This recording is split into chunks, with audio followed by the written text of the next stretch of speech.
Vamos a abrir la Biblia en Primera de Tesalonicenses, capítulo 5, y vamos a leer el versículo 1 y 2. Es una gran bendición el poder tener estas sagradas escrituras. Y hay misterios aquí en este libro, y además de eso hay profecía de lo que va a acontecer en el futuro. 40% de la Biblia es profecías de lo que va a acontecer. Y mire lo que dice Primera de Tesalonicenses, capítulo 5, versículo 1 y 2. ¿Lo tienen? Dice así la palabra de Dios, y lo leemos en el nombre del Padre, y del Hijo, y del Espíritu Santo. Pero acerca de los tiempos y de las ocasiones, no tenéis necesidad, hermanos, de que yo os escriba, porque vosotros sabéis perfectamente que el día del Señor vendrá así como ladrón en la noche. Oramos. Señor, gracias por tu palabra. Espíritu Santo, cuánto te necesitamos. Tú inspiraste esta palabra a esos hombres de Dios hace miles de años atrás, y necesitamos, Espíritu Santo, la sabiduría, el poder y la unción tuya para poder entender esta palabra. Pero más que eso, queremos poder practicar esta palabra, creerla de corazón y vivir conforme a lo que está escrito en ella. Señor, que tu palabra haga el efecto necesario en cada uno de los oyentes, en cada uno de los que están aquí presentes, como los que oirán por la radio o estarán viendo por televisión. Que tu palabra haga el efecto, pues tu palabra no regresa vacía. Tu palabra es como una espada de doble filo que penetra, Señor, nuestros pensamientos, nuestros corazones, y tú conoces la necesidad de cada uno y el pensamiento de cada uno. Señor, ministranos conforme a tu voluntad, y sé tú guiándome ahora, Señor, como instrumento tuyo. ¿Quién soy yo para estar delante de ti y delante de este pueblo? Yo necesito tu gracia, tu misericordia, Señor, y que yo pueda ser fiel en entregar esta palabra como está escrita, en el nombre de Jesús. Amén y amén. Pueden tomar su lugar. El tema de este día es: el día del Señor está cerca. El día del Señor. Vamos a ver de qué se trata esto del día del Señor. En la semana pasada estuvimos viendo el capítulo 4 de Tesalonicenses, de Primera de Tesalonicenses, y nos damos cuenta de que era un tema escatológico de lo que va a acontecer en el futuro. Y allí se introdujo un tema que el apóstol Pablo aquí le llamó el arrebatamiento. Serán arrebatados, y estuvimos viendo más de cerca eso. Y acá continúa el tema escatológico, pero ahora se mueve a otro tema, que es el tema del día del Señor. El día del Señor también se le conoce como la gran tribulación que se aproxima sobre esta tierra. Así es que vamos a ver entonces esto del día del Señor. A mí se me hace muy interesante que en el capítulo 13 en el versículo 13 del capítulo 4, comenzó diciendo: tampoco queremos, hermanos, que ignoren acerca de los que duermen, de los que han muerto. En esta primera sección del arrebatamiento dice: no quiero que ignoren. ¿Por qué? Porque esto del arrebatamiento no era algo común, era un tema nuevo. Lo habíamos visto ya en el Antiguo Testamento, gente que fue arrebatada como Enoc y Elías. Y habían acontecido otras cosas más, como en el tiempo de Sodoma y Gomorra, y en el tiempo de Noé, el arca de Noé, como una familia se salvó antes de una gran destrucción. Y hablamos eso, más o menos se había visto en el Antiguo Testamento, pero no estaba así de claro como el apóstol Pablo lo dice acá en este capítulo 4. E incluso en el capítulo 4 nos dice allí que esto es palabra del Señor. Versículo 15: por lo cual os decimos esto en palabra del Señor. Y ahí nos habla del arrebatamiento. O sea que no es un invento del apóstol Pablo, esto es palabra del Señor. Comienza diciendo: no quiero que ignoren, para hablarnos del arrebatamiento, porque no mucho se sabía de eso. Pero en el capítulo 5 dice: pero acerca de los tiempos, ya cambiando de tema, acerca de los tiempos y de las ocasiones, no tienen necesidad, hermanos, de que yo os escriba, porque ustedes saben perfectamente que el día del Señor vendrá así como ladrón en la noche. O sea que cambia de tema, pero en este tema nos dice de que ellos ya saben. No tengo necesidad de escribirles otra vez, porque ustedes ya saben bien acerca del día del Señor. El tema del arrebatamiento no quiero que ignoren, pero acerca del tema del día del Señor, ustedes ya saben bien. ¿Por qué será que el apóstol Pablo dice esto acerca del día del Señor, acerca de los tiempos y de las ocasiones? Y es porque la Biblia en el Antiguo Testamento se habla bastante del día del Señor, se habla bastante de estos tiempos que vendrán, y el libro de Daniel dice que habrá en un tiempo y la mitad de un tiempo, y empieza a hablar de lo que es el tiempo y las ocasiones, también conocido como el tiempo y las sazones. Entonces, esto para que más o menos entendamos, el tiempo es tomado del griego, se usan dos palabras acá que tienen que ver con el tiempo. Uno es cronos, que es como cronología, y en la pizarra cuando tenemos una clase de historia, usualmente tenemos que usar una línea cronológica del tiempo. Entonces, una línea que habla del tiempo, pero en esa línea hay subperiodos que pasaron ahí, o sea, ocasiones, tiempos dentro del tiempo. No sé si me entienden, para que se imaginen una línea de tiempo, y lo que sucede dentro de esa línea de tiempo serían las ocasiones, las cosas que han de suceder. El día del Señor es un tiempo específico. La Biblia, como vamos a ver acá, dice que es 7 años el tiempo del día del Señor. 7 años de tribulación y gran tribulación. Pero además de eso, dentro de eso nos habla la Biblia de la plenitud de los gentiles. Y la plenitud de los gentiles nos enseña la Biblia que desde que Jesús vino y empezó a predicar este evangelio, comienza diciendo el evangelio según San Juan: a los suyos vino y los suyos no le recibieron, pero a todos los que le recibieron, a los que creen en su nombre, les dio potestad de ser hechos hijos de Dios. Jesús dio potestad para que los no judíos, los gentiles, usted y yo, que no éramos de la descendencia de Israel, nos dio potestad para que también nosotros seamos salvos. Desde ese comienzo, cuando Jesús vino a esta tierra, hasta el día de hoy se le conoce el tiempo de los gentiles. Los gentiles se están salvando. Incluso la iglesia al principio fue 100% judía. Todos, Jesús mismo, la madre de Jesús, los hermanos de Jesús, los apóstoles, todos eran judíos, 100% judía la iglesia de Cristo Jesús. Pero poco después, unos años después, empieza a llegar el evangelio de Cristo Jesús a los griegos, a los romanos, y empieza por todo Asia y por toda Europa a llegar el evangelio de Cristo Jesús, y así nos llegó también a nosotros aquí en Latinoamérica. Así es que ahora la iglesia ya no es 100% judía, ahora la iglesia, diría yo que quizás es un 98 o 99% gentil, y no más 1 o 2% de la iglesia es judía ahora, porque la gran mayoría de nosotros somos gentiles. El tiempo de los gentiles también se va a acabar. En el momento del rapto de la iglesia o del arrebatamiento, ahí se va a acabar el tiempo de los gentiles. Dijo Jesús que este evangelio iba a ser predicado por todas las naciones, y entonces vendrá el fin, allí hasta que se cumpla el tiempo de los gentiles. Algo más que sucede en esto de ocasiones es la restauración de Israel. Israel iba a ser restaurado, nos dice la Biblia. Israel fue llevado o esparcido, más bien, entraron a una diáspora los judíos cuando Jerusalén fue destruida, destruyeron el templo, destruyeron la ciudad, y los judíos, los israelitas, se esparcieron por todo el mundo.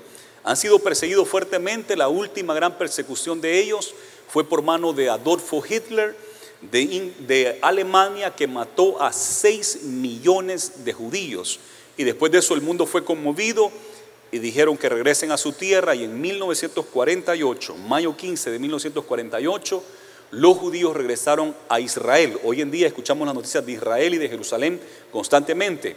Antes no era así. Antes de 1948 no había nación de Israel en Israel, ni Jerusalén no estaba habitada. Unos musulmanes vivían por ahí, pero Israel fue restaurado. Entonces la restauración de Israel comenzó en 1948, se va a dar durante la gran tribulación. Al final de la gran tribulación miramos que Israel es restaurado, y se va a mirar a lo largo del milenio, 1000 años que Jesús va a gobernar aquí en esta tierra. Así es que el tiempo de restauración de los judíos, las ocasiones. Y le dice el apóstol Pablo a la iglesia de Tesalónica: ustedes no tienen necesidad que les diga eso, porque ustedes ya lo saben. Y ustedes, iglesia de Bakersfield, ya lo saben también, conocen los tiempos y las ocasiones. Estamos alerta cuando hablamos de tiempos. Una vez Jesús reprendió a los fariseos y le dijo: oh fariseos hipócritas, porque ustedes bien saben detectar cuando va a llover, cuando va a hacer calor, bien saben, porque ven el viento que viene del sur y saben que trae calor. Ven en la mañana cómo amanece el cielo y ustedes saben que va a llover. ¿Y cómo es posible que no pueden distinguir este tiempo? No pueden distinguir las sazones que estamos viviendo. El Mesías estaba ahí, se había cumplido todo en la Escritura, se estaba cumpliendo exactamente, y los fariseos estaban cegados y no podían ver de que el Mesías, el Cristo, ya estaba ahí. No podían verlo, estaban cegados. Y les dijo: ustedes son hipócritas porque no saben distinguir estos tiempos. Ahora, nosotros tenemos que estar alerta cuando miramos las noticias internacionales, cuando miramos todo lo que está pasando a nuestro alrededor. El Señor Jesús nos dijo que teníamos que erguir nuestros cuellos, nuestras cabezas, y estar contentos porque nuestra redención está cerca, que el retorno de Cristo Jesús ya está a las puertas. Él se fue, nuestro Señor, nuestro Rey se ha ido, pero Él ha dicho que va a volver. Algunos ya lo tienen por tardanza, algunos dicen: si como era en el tiempo de mis abuelos, así es ahora, y nada cambia, y todo es igual. Él no vendrá, dijo el apóstol Pedro, que tenían algunos como tardanza la venida de Cristo Jesús, pero Él volverá. Y Pedro dijo: porque para el Señor un día es como 1000 años, y 1000 años como un día. Él vendrá. Entonces nosotros, al ver lo que está aconteciendo alrededor del mundo, tenemos que estar atentos y alertas de que Él viene pronto. Jesús el Rey, Él viene, y Él vendrá nuevamente pronto. Gloria a Jesús por su iglesia. Gloria a Jesús. Que no nos pase lo que le pasó a los religiosos del primer siglo, que no se dieron cuenta el día de su visitación. Que no nos pase a nosotros, porque más adelante nos dice que nosotros no somos hijos de la noche o hijos de las tinieblas para estar en oscuridad en cuanto a este tema. Ustedes no tienen necesidad de que yo les escriba otra vez en cuanto a los tiempos y ocasiones, porque ustedes deben de estar atentos a lo que acontece alrededor del mundo, lo que está pasando en nuestros tiempos. Prácticamente esas fueron lo que el apóstol Pablo le dijo a la iglesia de Tesalónica. Lo mismo se nos puede decir a nosotros. Ahora, esto del día del Señor, tengo que hacer una pausa acá. Los que vamos leyendo el plan cronológico de lectura bíblica para este tiempo del año, acabamos de pasar por Sofonías. Y Sofonías escribió en el tiempo del rey Josías. Y allí él empieza a hablar del día del Señor. Y le dice: el día de Jehová, o el día del Señor, o el día de la ira del Señor. No solamente lo habla Sofonías, lo hablan casi todos los profetas, mayores y antiguos, y mayores y menores, profetas mayores y menores del Antiguo Testamento, mencionan el día del Señor, o el día de Jehová, o el día de la ira del Señor, hablando de un tiempo de destrucción, un tiempo de juicio, así como fue en el tiempo de de Noé, cuando la gente de aquel entonces murió en un diluvio porque Dios juzgó la tierra, como fue en el tiempo de Sodoma y Gomorra, que Sodoma y Gomorra fue castigado por Dios debido a su pecado. Así viene un juicio para todas las naciones. En el libro de Jeremías 30, si va conmigo a Jeremías capítulo 30 y versículo 7, esto es bien importante entender este versículo. Jeremías capítulo 30, versículo 7, dice: cuán grande es aquel día, un día terrible, tanto que no hay otro semejante a él, tiempo de angustia para Jacob, pero de ella será librado. Entonces aquí le llama un tiempo de angustia, ese día. Cuando hablamos de día, acá no estamos hablando de un periodo de 24 horas, de ninguna manera. Un día, o este día, se refiere a un periodo. Y como hemos visto ya, es un periodo de 7 años, según nos lo explica el libro de Daniel. Un periodo de 7 años que Jesús concordó con eso, que es un periodo de 7 años. Pero ese tiempo, ese periodo, será de angustia. Pero me llama la atención que aquí dice que será angustia ¿para quién? Para Jacob. ¿Y quién es Jacob? Israel, la nación de Israel. No es angustia para la iglesia, como vamos a ver después. No es un tiempo de angustia para nosotros los creyentes. Es angustia para Jacob. Jacob's trouble, la angustia de Jacob. Algunas iglesias creen que vamos a pasar la gran tribulación porque ellos creen que ellos son Israel. Casi todas las iglesias que creen que han de guardar el sábado y creen que ellos mismos son Israel, creen que van a pasar la gran tribulación. Si ellos son Israel y si verdaderamente son descendientes de las 12 tribus de Israel y no han aceptado a Cristo Jesús como Señor y Salvador, van a pasar por la gran tribulación, porque esta tribulación es para Jacob, pero también para las naciones enteras, pero 100% que no es para la iglesia. Esta es la angustia de Jacob, pero no dice acá será librado. Lo que decía acerca de las ocasiones, la restauración de Israel, Israel será librado. Daniel nos especifica un poco más. Vaya conmigo a Daniel capítulo 12, versículo 1 y 2. En aquel tiempo, ese día, en ese periodo, se levantará Miguel, el gran príncipe que está de parte de los hijos de tu pueblo, el arcángel Miguel, porque también se van a levantar demonios muy poderosos. En ese tiempo será un tiempo de una actividad demoníaca como nunca antes se ha visto en la faz de la tierra. Se está viendo un mover ya de asuntos diabólicos, de doctrinas de demonios que se están metiendo aún hasta las iglesias, y va a haber un mover diabólico bien grande, pero también para favor de Israel se va a levantar el arcángel Miguel, que es un arcángel de Dios. Y fíjese lo que dice la siguiente parte del versículo: y será tiempo de angustia. Concuerda con lo que dijo Jeremías, tiempo de angustia para Jacob. Aquí Daniel dice será tiempo de angustia. Claro que va a ser para Jacob, porque le está hablando al pueblo de Israel, y dice cual nunca fue desde que hubo gente hasta entonces. O sea, una angustia que nunca se ha visto, ni siquiera en el tiempo de Noé, cuando la gente murió en el diluvio, ni siquiera en el tiempo de Sodoma y Gomorra, cuando cayó azufre del cielo. Dice que esta tribulación que vendrá será como nunca antes, pero en aquel tiempo será libertado tu pueblo. Jeremías dijo lo mismo, pero Israel será restaurado. Y aquí Daniel dice, pero tu pueblo Israel será librado. En aquel tiempo será libertado tu pueblo y todos los que se hallen escritos en el libro.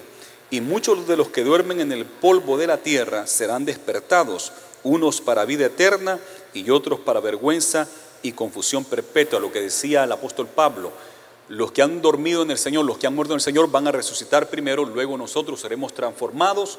Y en 1 Corintios 15 nos dice que seremos transformados, y en 1 Tesalonicenses 4, 16 nos dice que seremos arrebatados. Aquí Daniel lo concuerda. Creo que Jesús es el primero que le llama a este tiempo de angustia, a este día del Señor, como le han dicho muchos profetas de antigüedad. Jesús es el primero que le dice tribulación. Vaya conmigo a Mateo capítulo 24, versículo 21 y 22. Mateo 24, versículo 21. Porque habrá entonces gran tribulación, cual no la ha habido desde el principio del mundo hasta ahora, ni la habrá. Y si aquellos días no fuesen acortados, dijo Jesús, nadie sería salvo. Mas por causa de los escogidos, aquellos días serán acortados. Así es que Jesús es el primero que le llama la gran tribulación. Jesús dijo, porque habrá entonces gran tribulación. Y por eso nosotros le llamamos la gran tribulación. Se le podía llamar el día del Señor, el día de la ira de Dios, el día de Jehová, o el tiempo de angustia. Pero nos gusta decirle, como Jesús le dijo, la gran tribulación. Así mismo le dijo Jesús a este periodo. Daniel también habló de 70 semanas, y han pasado 69 y ha quedado una sola semana pendiente. Una semana es de 7 días, pero estas Shabuas, como se dice en hebreo, eran semanas de años, o sea, 7 años. Hay una semana pendiente para la nación de Israel. Por eso otra vez vuelvo a decir, la gran tribulación es para Israel, no es para nosotros. Jesús dijo que su vida ustedes oren que no sea en tiempo de invierno o el día sábado, en día de reposo. ¿Por qué? Porque los judíos guardan el sábado, nosotros no. Para los judíos, que va a ser la gran tribulación, que no sea en sábado, o sea, eso es para ellos. Y que sus mujeres, pobrecitas de las que estén encintas, porque ese tiempo va a ser un tiempo de correr de gran tribulación para la nación de Israel, no para la iglesia. Así que Jesús nos habla de ese tiempo como la gran tribulación. Daniel nos dice que es una semana que está pendiente para Israel, y por eso también le podemos decir a la gran tribulación la semana número 70. Es otra manera de decirle a la gran tribulación, la semana 70. Lea Daniel capítulo 9 si no sabe de lo que estoy hablando. El apóstol Pablo dijo, no tienen ustedes necesidad de que les diga de eso, porque todo eso está escrito ya en el Antiguo Testamento. Leamos las Sagradas Escrituras, aproveche leer la palabra de Dios. Como cristianos debemos de conocer la palabra de Dios, debemos de leerla. ¿Qué hacemos leyendo una revista de esto, de aquello, o el periódico de tanto fútbol? Ya se conoce todos los equipos, los nombres de todos los jugadores, las copas que han ganado, y la Biblia todavía ni sabe qué va a acontecer y qué está aconteciendo ahora. Imagínense qué negligentes seríamos si no leemos la Biblia y leemos revistas y periódicos y leemos otros libros y no leemos el libro más importante de toda la historia de la humanidad. Seríamos negligentes verdaderamente, estaríamos dormidos, como dice más adelante. Agarre la Biblia, haga un hábito de leer esta Sagrada Escritura. Qué bueno que viene acá el domingo, qué bueno que está en la célula el miércoles, qué bueno que viene martes y viernes y que escucha la palabra de Dios. Eso ayuda bastante y eso es bueno y le va a ser de mucho provecho. Pero también es importante que usted mismo lea las Sagradas Escrituras. Ya estamos en agosto, en enero le pedí a la iglesia que fuera leyendo y les he dicho, en diciembre 31 o en los primeros días de enero yo voy a preguntar quiénes lograron leer la Biblia en todo el año. Y a algunos les va a dar vergüenza de que no han leído nada. Voy a decir, ¿cuántos leyeron un 80%? ¿Cuántos leyeron la mitad por lo menos? Y algunos que van a preferir mentir para que no le dé tanta vergüenza. Hermanos, lean la Biblia, nos quedan 5 meses. Que no vayan a pasar vergüenza cuando yo les pregunte. El Señor un día va a venir y va a pedir cuentas. Y algunos van a pasar vergüenza. Yo voy a pedir cuentas, pero ustedes saben que a mí me pueden engañar. Pero un día el Señor va a hacer eso y lo va a hacer seriamente. Yo lo voy a hacer a final del año y comienzos de enero. Les voy a pedir cuenta y les voy a pegar una buena regañada a aquellos que no hayan leído la Biblia, porque siendo cristianos, Dios mío, no es posible que no estemos leyendo la Biblia. Vaya pues, ya saben, ya les vengo advirtiendo, no se me vayan a enojar cuando en enero les haga esa pregunta y no hayan leído la Biblia. Tienen que leer la palabra de Dios, tenemos que leer la palabra del Señor. El libro de Apocalipsis, del capítulo 6 exactamente hasta el capítulo 19, nos dice detalladamente lo que va a pasar durante la gran tribulación. Ese periodo, capítulo 6, comienza con los 7 sellos, nos habla de las 7 copas, nos habla allí de las 7, nos habla allí de diferentes juicios que vendrán sobre la tierra, destrucción, la caída de la gran Babilonia y todo eso que se encuentra allí. Durante este tiempo de la gran tribulación va a reinar una trinidad, por así decirlo, una triada diabólica, por así decirlo, ¿verdad? Por la Trinidad nosotros sabemos que es el Padre y el Espíritu Santo, la Santa Trinidad, pero va a haber una Trinidad diabólica. Y quiero regresar aquí a Primera de Tesalonicenses, capítulo 5, porque dice que el día del Señor vendrá como ladrón en la noche, o sea, de repente. Jesús había dicho de que habíamos que nosotros estar velando, porque si supiéramos a qué hora viene el ladrón, no nos toma de sorpresa, y el ladrón viene de noche. Entonces nosotros debemos de velar, vendrá en la noche. Que cuando digan paz y seguridad, entonces vendrá sobre ellos destrucción repentina, como los dolores a la mujer encinta, y no escaparán. ¿A quiénes? A ellos. Cuando ellos, no la iglesia, cuando el mundo diga paz y seguridad, entonces vendrá sobre ellos destrucción repentina. Va a ser de repente, como ladrón en la noche. No va a ser progresivo esto, será de repente, les va a tomar de sorpresa. Bien interesante que después de 1948, cuando les cuento que murieron 6 millones de judíos a cargo de Adolfo Hitler había invadido a Italia y a Francia, y su plan era conquistar toda Europa y después comenzar por Estados Unidos y Latinoamérica. Ese era el plan. Estados Unidos se armó de valor, organizaron los aliados, incluyendo los países como Inglaterra y otros más, y pelearon con Adolfo Hitler y lo destruyeron. Y libertaron a todos esos miles de judíos que estaban listos para ser asesinados también, como 6 millones que habían muerto. Después de esa Segunda Guerra Mundial dijeron, no, ya basta. Ya tuvimos la Primera Guerra Mundial para los años 1018 por ahí, la Segunda Guerra Mundial para los años 1940. No puede ser que tengamos una Tercera Guerra Mundial, y se organiza lo que sería las Naciones Unidas o la ONU, las Naciones Unidas. ¿Sabe cuál es el plan de las Naciones Unidas? Y usted puede entrar a la página de ellos o puede investigar en la biblioteca o por medio de internet, donde usted guste, y se dará cuenta que el fin de las Naciones Unidas es lograr la paz y seguridad. Pensando en la guerra en la Segunda Guerra Mundial, ellos quieren paz y seguridad. Aún si usted lo mete en internet, paz y seguridad, le va a aparecer este versículo y después le va a aparecer la ONU.